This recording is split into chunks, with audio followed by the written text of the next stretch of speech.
Welcome to the Cultivation Cast by Black Dog LED with Kevin and Noah. In this podcast series, we will cover all things related to indoor cannabis cultivation.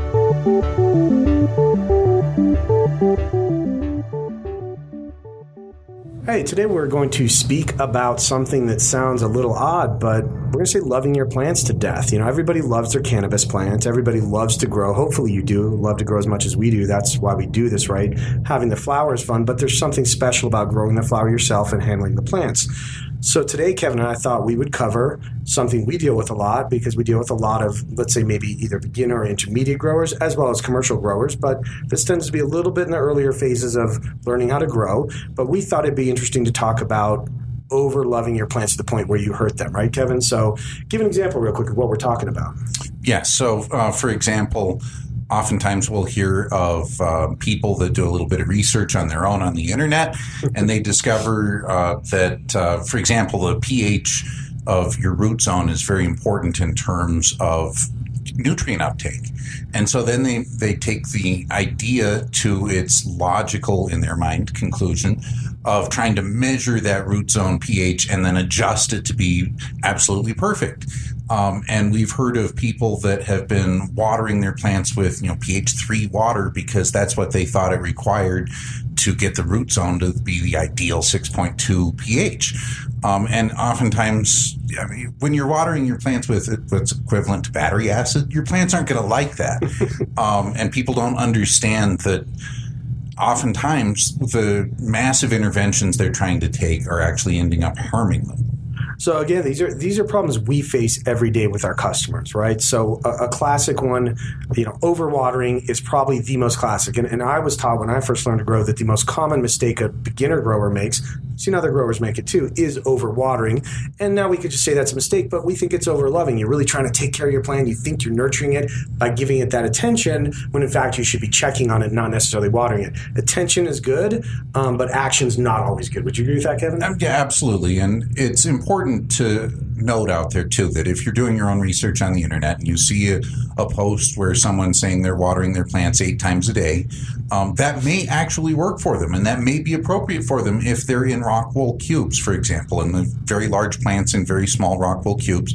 If you water your soil plants 8 times a day, you're going to drown them in about 2 days, and they're going to die. And so not everything you read on the internet is wrong, but it may be wrong for you. Good point. So let me say, another classic one that we get specifically with our lights, because our lights, because the UV and our true full spectrum, they bring out colors people aren't used to seeing. So we get growers, and this is where it's not always beginners. We get experienced growers that have been growing under HPS, arguably not a true full spectrum by any means. Yes, it looks white to the human eye. That doesn't make it full spectrum. Our light's going to go from UV to IR. To us, that's more full spectrum. So when they go from HPS, even though they're a skilled, experienced grower indoors, have never maybe grown outdoors under the sun, have grown only under HPS, suddenly they get a light with full spectrum, and it's going to help that plant express what it would have expressed naturally in nature under the sun. And then what happens, Ken? We get these calls about the anthocyanins, right? Yeah, so people have never seen what their particular strains that they may have been growing for 10 years, for example. They've never seen what they look like growing under anything other than fluorescent or maybe metal halide or high-pressure sodium. And they don't realize that the plant actually is going to look dramatically different if it's grown under full spectrum natural sunlight or under our LEDs. And oftentimes, for example, people will say, well, I've got nutrient deficiencies because I'm seeing purple streaks in the stems or the leaves. And it's true that if a cannabis plant is severely deficient in magnesium, it can get purple streaks in the stems or the leaves. However, a lot of strains actually naturally have purple pigmentation, and it shows up as streaks on the plant stems or purplish leaves, especially towards the end of flower. But that is only produced if the plant is exposed to ultraviolet light, which it gets none of under high-pressure sodium. So it may be a strain you've been growing for 10 years under high-pressure sodium. You've never seen it turn purple before. First time you try and grow it under our lights, your first thought is, well, it's got purple streaks. It must be a magnesium deficiency, even though you haven't changed your nutrients or soil or anything like that. And so we see people applying things, supplemental nutrients, for example, or going to great lengths to try and change things when it's completely unnecessary. For example, another difference with our lights, Our light spectrum is designed to tell the plant that it's getting enough light, that it doesn't need to lengthen its stems to outgrow something that's growing up above it. High pressure sodium is exactly the opposite. The ratio of colors in high pressure sodium lights trigger a response in plants, and we've talked about this before, that automatically tells the plant, hey, there's something up above you that's shading you out. It doesn't matter how bright the light is. Because the spectrum is very heavy in the red and very, very light on the blue, the plant thinks something is up above it that's shading it out, and it tries to lengthen its stems to outgrow that. So if you've been growing your strain for 10 years under high-pressure sodium lights, and you're used to your plants finishing off 6 feet tall, and you wait until your plants are 5 feet tall before you flip them into flower, if you're using our lights to veg, and you're waiting for your plants to be 5 feet tall, you're going to be waiting a very long time, because the plants aren't going to react the same way. They're not going to grow tall. They're going to grow wider and bushier with our lights instead. So there are definite differences and things that people overreact to, though, that if in doubt, it's always safer to reach out and ask someone what's going on, because it's always hard when we get these calls from people saying, my plants look horrible, what am I doing wrong? I've got the pH of my soil just perfect according to this test I'm running on it. And then we ask them how they got the pH of their soil perfect, and it's because, well, 2 days ago I watered it with pH 3 water, and then it was a little too high or low, so I watered it with pH 9 water. And, well, if you do that, you're just throwing the plant curveballs every single day, and your plant is going to react by dying on you. Also, another thing a lot of people don't realize, especially first-time growers or less experienced growers, is oftentimes when you do run into a mistake, for example, if you're overwatering your plant and you start getting a little bit of root rot, the plant doesn't just magically rebound. You can't make it look perfect again in 2 days. It takes time for the plant to grow out of that.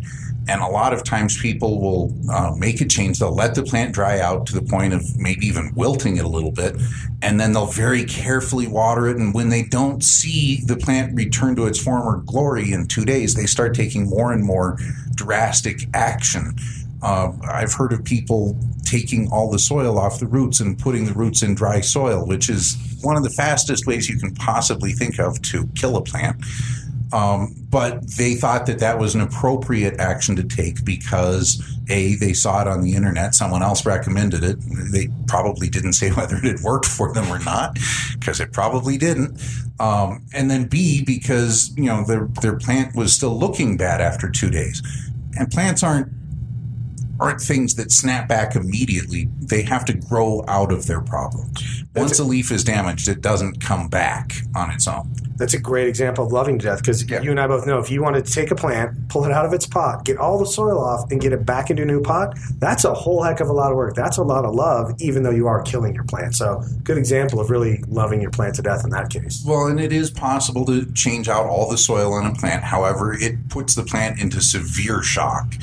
And it's definitely not something you want to do if the plant is already in shock because it's lost half its leaves or half its roots to rotting off. I mean, if I rip all the skin off your legs, it's going to take you a little while to recover? Exactly. And plants are slower than a lot of people realize, and a lot of people take drastic action when they don't see a change within 12 hours or 24 hours or even a week. That's a great point. One thing I had to learn, and you helped teach me that, is once a plant is physically damaged, whether it's a mechanical damage, like you had a fan blowing it and you ruined the leaf, or you damaged it with your nutrient or underwatering, a severe drought stress, anything, here's a tip. You're not going to fix that problem. You're going to generate new growth that's going to replace that old growth and fix it. Do not think that you're going to fix it and that dead material, necrotic material on those leaves is going to bounce back to life. Yes, the other day they were able to bring a pig's brain back to life to some degree, but you're not a scientist in a lab somewhere on the East Coast. We are not going to save those leaves. It's okay. Let them die. As Kevin said, if you fix it and you give it the time, it will regenerate and repair itself, but it's not going to fix that dead tissue, right? I mean, that's critical for people to know that have damaged their plant. Which we damage plants too. It's part of R&D. But we just know that it's going to take a while to get them back to where we want them. Yeah, and I mean, I've killed more plants than most people have ever tried to grow. It's definitely a learning experience. And one of the things that growing for decades will make you realize is the plant is just like a person. Every plant is a little bit different, and everyone responds a little bit differently, and everyone moves at a slightly different pace. But plants in general are going to be slow. You can't magically get them to double in size overnight. And if you do run into a problem, it's going to take them a while to recover. And that's a good point. Like you said, they don't double in size overnight. Something that we're always dealing with is, being that we enjoy growing cannabis, all of us here at Black Dog love that. But as cannabis growers, all of you listening to this know that part of the joy is not just growing cannabis, but growing different strains. And we're constantly having to adjust and say, okay, we know what we kind of expect with our light and with these nutrients. Yes, we have a good handle on that. But even though we understand that, we still have to adapt to new genetics as we get them. So we might put a plant and say, okay, we think this is going to be about 4 weeks till it's ready to flip. And yes, we might be used to that with another plant, but we just dropped a very vigorous plant in there. Suddenly it's ready in 2 weeks, and you need to be able to adjust. So even if you think you understand the lights and the nutrients in your plant, the minute you change anything in that equation, you have to be willing to accept that things could change, and you need to rethink some of your process. It is not a static thing. Just keep in mind, you're working with Mother Nature here. You're trying to recreate some piece of Mother Nature, and generally a small space, unless you're commercial, then maybe a big space, and you're working with living things. If you combine all those, you have to be prepared for unexpected results and unexpected outcomes sometimes that you need to adjust for. And every once in a while, you're going to run into a disaster, and it's not always worth trying to recover from those either. I've spent hours on the phone talking with people who, for example, had some sort of disaster happen in their flowering room. One guy had it actually freeze because his heater stopped working, and so the plants weren't dead. They were not completely dead, at least, just all the leaves and the flowers on them. But he was 8 weeks into flower, and he was trying to figure out how he can get the plants to bounce back and reflower. And honestly, yes, you might be able to save those plants, nurse them back to health, get them through vegetative growth again, start them flowering again, and you've just now wasted 6 months when if you had thrown the plants out, started with new fresh plants, you could have had a harvest again in 8 to 10 weeks. So sometimes it's better to let the patient die.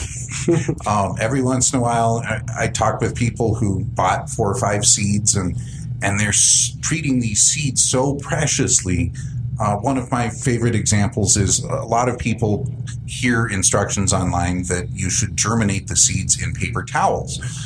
Because you need to baby these seeds, and you need to help them make sure that they're getting their root oriented in the right direction and things like that. And truth be told, once the little root comes out of the seed, starts growing into the paper towel, when you try and remove the seed from that paper towel, you've now got a 50-50 chance of just tearing that root right off and killing the whole thing right there.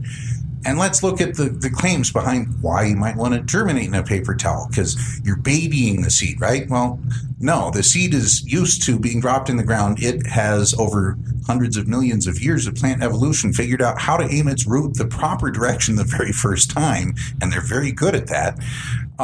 And so you're not babying it. If anything, you're torturing it the first few days of its life if you're trying to germinate it in a paper towel. I've heard the excuse, well, I don't want to waste the soil if the seed doesn't germinate. And these seeds were $20 each. And well, but if you calculate out the cost of the little tiny, half cup of soil you're using to germinate it in, that soil cost you a couple of cents compared to a $20 seed. Which one do you want to take the chance on? That's an excellent point. I'd like to go back to one of your earlier statements. You were talking about, when we were talking about the coloration, is it, I don't think it's lost on me. Is it lost on you the irony that we've bred these plants for so long to display colors, very vibrant colors, and those are the positive traits we're trying to do, and then people freak out when the plants actually start to display them. I just think it's funny. We're growing these plants that we want to be full of different vibrant colors and really look nice in addition to being strong and potent, and then they freak out when they finally do get the colors to express with the UV. It's kind of funny and ironic in a way, if you would. Yeah, and I've also heard people start flushing their plants at the end because they read that that's something good to do. And it is. We definitely highly recommend flushing your plants at the end of flower, just flushing the excess nutrients out. But by definition, flushing the excess nutrients out means the plants are going to start showing signs of nutrient deficiency. That's normal. That's expected. In fact, if we don't see signs that the plants are starting to run low on nutrients, then you're not doing your flush properly. But I've heard people freaking out when they start the flush and the leaves start turning yellow and they think the plants are dying on them. Well, that's kind of the point of the flush, is to tell the plant, hey, you're going to die soon. Put all the rest of your effort into getting these flowers. And plant doesn't realize it doesn't have seeds, but it's still trying to flower as much as it can in an effort to reproduce before it dies. And that's what you want to do to maximize your crop and to maximize the quality. But if you start playing with the nutrients at the very end, so you're flushing, but then you're adding nitrogen back in to get the leaves to be green, the plant doesn't know what to do, and it's not going to end very well. So all that hard work and you kind of throw it away at the end. So let's say, so there are all these different things. We've touched on a few of them. We get questions about, overwatering, underwatering, about nutrients and the purple streaks and all kinds of different things. As you said, the good example, the gentleman who was trying to pH his nutrients to adjust the pH of his soil, which is just like chasing your tail. So there's all these things, and there's no way we can cover them. We're telling you some of the common ones we hear. And granted, we're lighting, but we get all kinds of questions from our customers, and we do love that, and we enjoy trying to help our customers out.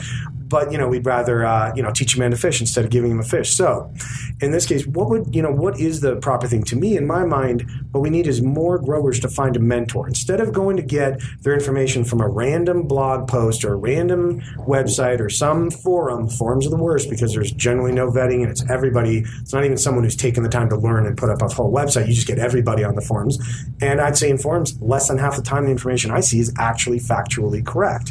So to me, I think what you need to find is someone that because you have a relationship or have talked to them or have gotten a referral to them, that you can, at least to some degree, trust what they say. And I say some degree because in life I believe you should do some of your own investigation at all times. But someone that you're going to get very decent and regularly correct information. What would you say is a good method for dealing with this? Yeah, absolutely. If you know someone that you can trust and you've seen their growing abilities before, then it's a good idea perhaps to use them as a mentor. But I think it's also very important to point out that there's more than one way of growing, and different growing methodologies are often conflicting in the advice they give. So do not take two different mentors on and then mix and match the advice they give you until and unless you really know what you're doing at the end, or unless you're willing to fail spectacularly, because they both may be giving you perfectly valid, perfectly sound advice as long as you followed all of their advice and only their advice. But if you start mixing and matching advice from different people with different growing methodologies, oftentimes you'll only end up in disaster. And it's not because that advice was necessarily wrong. It's just only correct in the larger scheme of how they were growing everything. Yeah, and that sort of gets towards what we call when we get the people that are playing with their nutrients, right?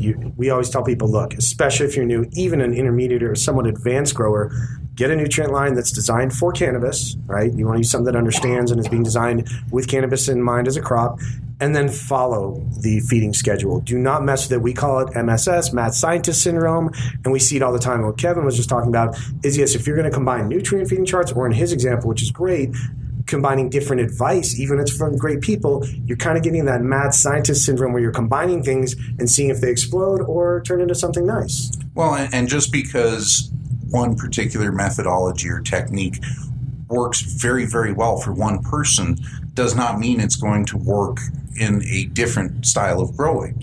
And if you do get a mentor, and I do think it's very good advice if you can possibly find someone who can mentor you on your first grow or grows, follow their advice, learn as much as you can from them before you start experimenting with other stuff.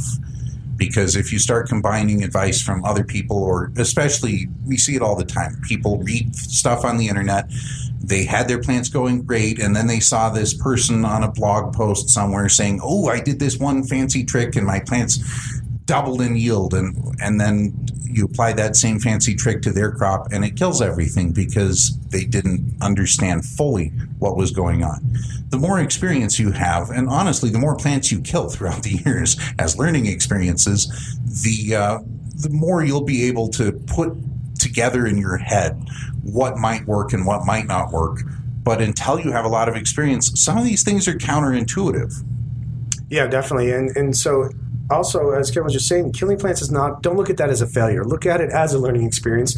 because crop failures or problems like that are natural. It's a part of the learning process. And as long as you take something out of it, it's not a total loss. Right now, if you just get mad at yourself and get pissed and you throw away, you hang up your gardening shears and give up or something, now you're not getting a benefit. But if you take that, try and do a postmortem, figure out why you killed the plant, how the plant died, you're going to get something positive and move on to become a better gardener because of it. Now, keep in mind, part of this is when we look at this and when we say this, it's not a bad thing. I will say to anyone, there are two types of gardeners, those that have gotten bugs and those that will. If you garden long enough, I don't care how good your practices are, almost inevitably you're going to get bugs at some point.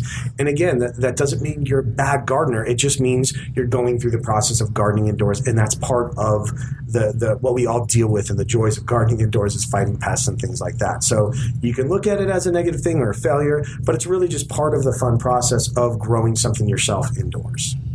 Yes, and we're very much into preventative things. We definitely recommend preventative use of beneficial nematodes, for example, and beneficial insects like predatory spider mites. If you're in an area where it's dry and there's a lot of spider mites around, apartment buildings, if people have houseplants, they're often infested with various spider mites and things like that. And using predatory spider mites as a preventative thing can be a very good idea. On the other hand, there are some methodologies out there which are touted as being preventative that a lot of people will start using to put off a problem that they don't have yet, that they've never seen yet, but they think they might have it. And so they're going to start, for example, burning sulfur. I've heard of people that burn sulfur in their growing areas, which works as a mechanism to kill insects, and it works to kill powdery mildew spores. And the way it works, when you burn sulfur, it creates sulfur dioxide, which combines with water in the atmosphere, with humidity in the atmosphere, to create sulfuric acid. And not surprisingly, sulfuric acid is very good at killing things. If you don't put too much of it on your plants, it won't kill your plants, but it'll kill everything else on the leaves and only damage the leaves a little bit. Of course, if you start overusing it, it's going to damage the leaves a lot. And prophylactically burning sulfur in your grow room every week is not exactly a good idea. If you have a problem, it may be one way to solve it, although we generally don't recommend it in general. But I would not recommend ever to anyone automatically and prophylactically burning sulfur in your room every week, because not only are you slowly killing your plants, you may not kill them all the way, you may not even kill them enough that you really notice what's going on, but it's definitely going to harm your yields, it's going to hurt your plants, it's going to hurt you if every time you go in there and you're getting a little bit more sulfuric acid, and the sulfuric acid eats away everything in your grow room. Basically, if it's not plastic or glass, burning sulfur is going to slowly eat it away. It'll eat away your walls. It'll eat away all of the wiring in your room. It'll eat everything metal. It'll etch concrete. And every time you burn sulfur in a growing area, you're just damaging it extensively. And if you're doing it prophylactically, it's not worth it, in my opinion. Yeah, that's a good point. So, the old adage, right? An ounce of prevention worth a pound of cure, right? So we do want that. And in some cases, it's very good. And beneficial nematodes are not going to cause any problems, except they can be a little bit expensive. Not really that expensive, but they're not going to cause long-term problems where some of the other preventative measures can. So again, it's a question of educating yourself, not only on the problem, but the solution you're going to deploy to fix that problem. So I'd like to head one thing off, though. So we've talked about mentors. Before we get all the questions, no, you can't have Kevin. Kevin's our mentor in the office. Everyone gets asked Kevin all the questions that we want, and so he cannot be your mentor. Find your own, but we do recommend you find one for sure. All right, so as you've heard today, we were talking about things like mad scientist syndrome and over-loving your plants, but let's say we should really title this thing Finding the Right Help, or Finding Yourself a Mentor, right? So the takeaway from today is to get yourself a mentor, get yourself someone whose opinion you trust, is somewhat vetted and that you know them or a good friend told you about them and you can trust what they're saying. And as Kevin pointed out, don't find 4 mentors and mix and match their information and end up messing your garden up. Find one that you can trust, one trusted source of information, and stick with it. So good luck finding that person, and we hope we can continue to help you with your growth. So thanks for listening today. We hope you enjoyed this installment of Cultivation Cast. As always, if you have any questions about this segment or suggestions for future topics, please send an email to podcast@blackdogled.com. Thanks again for joining us, and happy gardening, everyone.